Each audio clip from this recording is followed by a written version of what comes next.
How am I preparing my role for Chimera? I'll tell you a bit about Chimera to start with. Patrick Ryder, very, very talented director that's won many awards for his film called Human. Was a short film.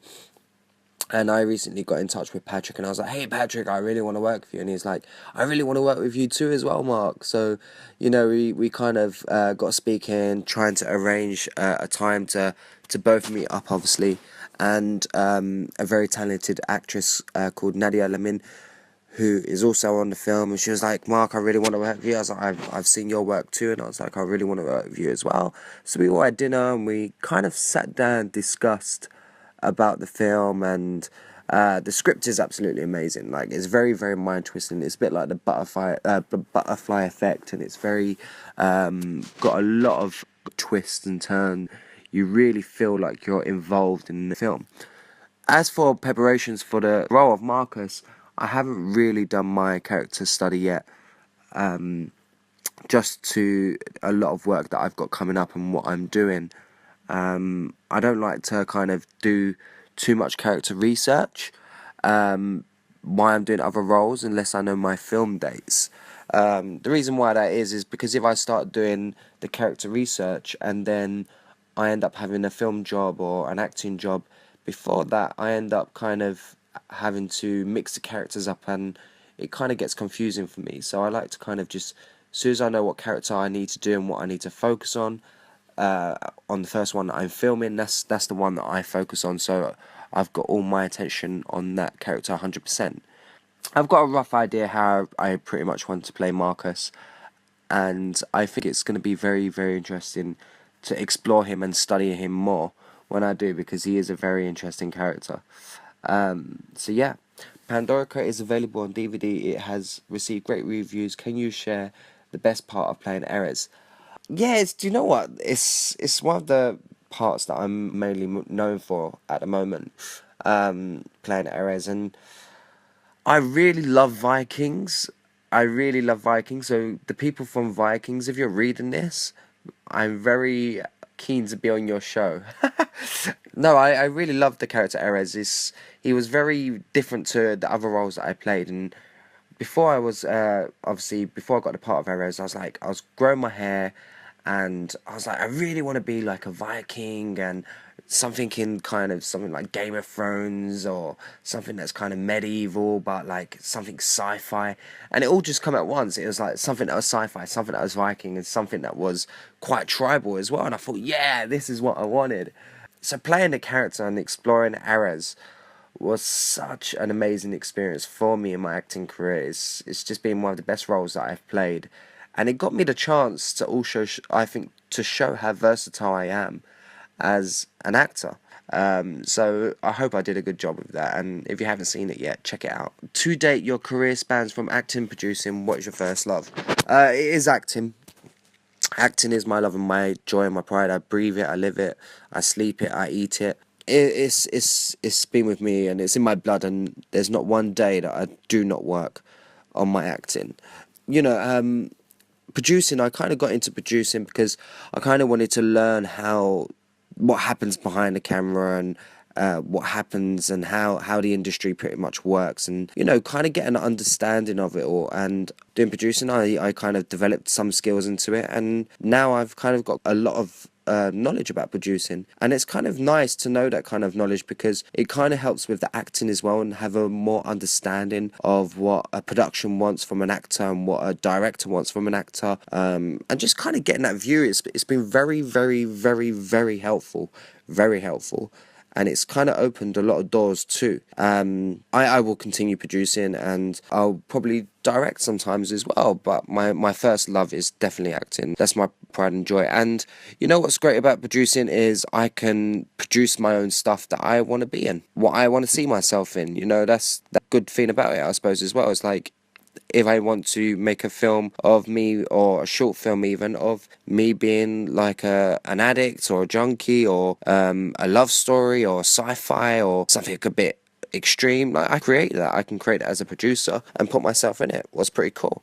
So it kind of matches in both ways. Was a nice touch. What has been your most fulfilling role of your career? I would have to say obviously Pandorica, that has opened so many doors for me.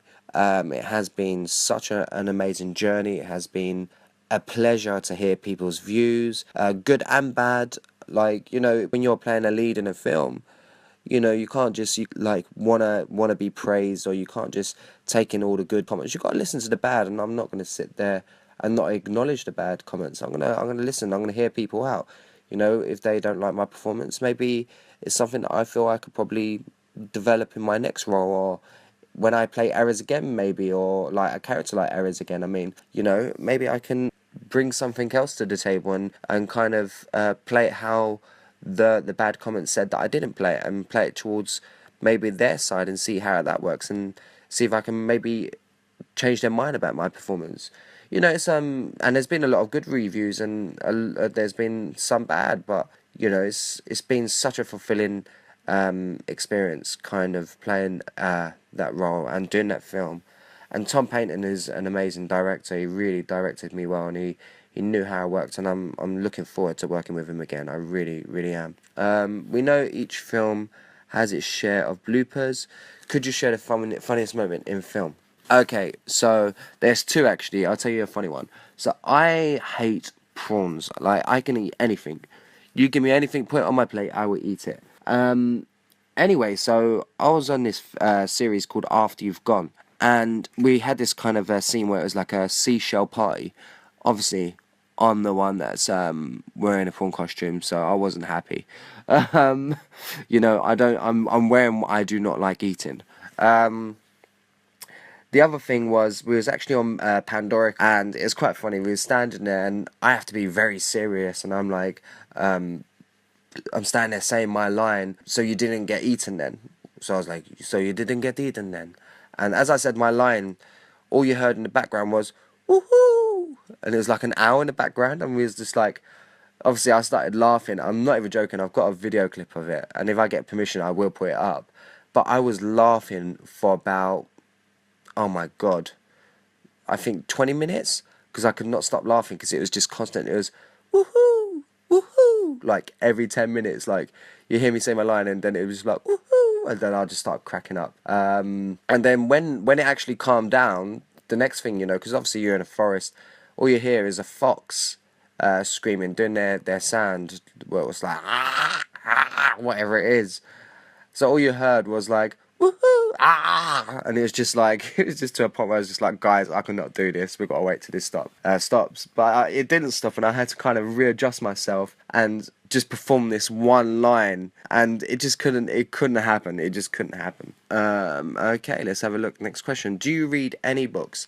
I like to read quite a lot, to be fair. Even though I'm dyslexic and I struggle to read, and I do try my best. I am actually reading a book currently at the moment, what is one of my favourite books at the moment as well, what's called, what I've just finished reading, called Ready Player One, what is absolutely amazing, and I heard them making a film on it, what is pretty cool. But I like to read a lot about mystery places and the Roman history, a lot of knowledge stuff. I don't like, I normally read things that are, that are studying and kind of building my knowledge on things.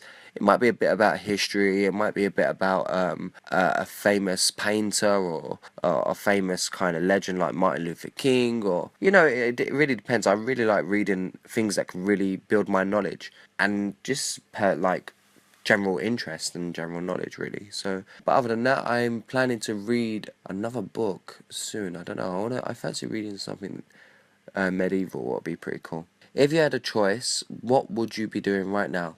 Do you know what? If I had a choice right now, I'd love to go back to Kenya. I'd love to go back to Kenya, visit a few friends that I made in Kenya, and hang out with them, and just kind of be away from the commercial world that we live in London, and the kind of like phones and digital world. I just would like to kind of just take a breather, go to Kenya, and just hang out, and just like visit my friends in Nairobi, maybe Lake Nakuru, and then probably chill out in Mombasa, just kind of relaxing and kind of taking time out, because it's been a very, very busy and stressful year. So yeah, just I think just a nice kind of breather away from all the city life, if that makes sense. I hope you enjoyed my question, my answers.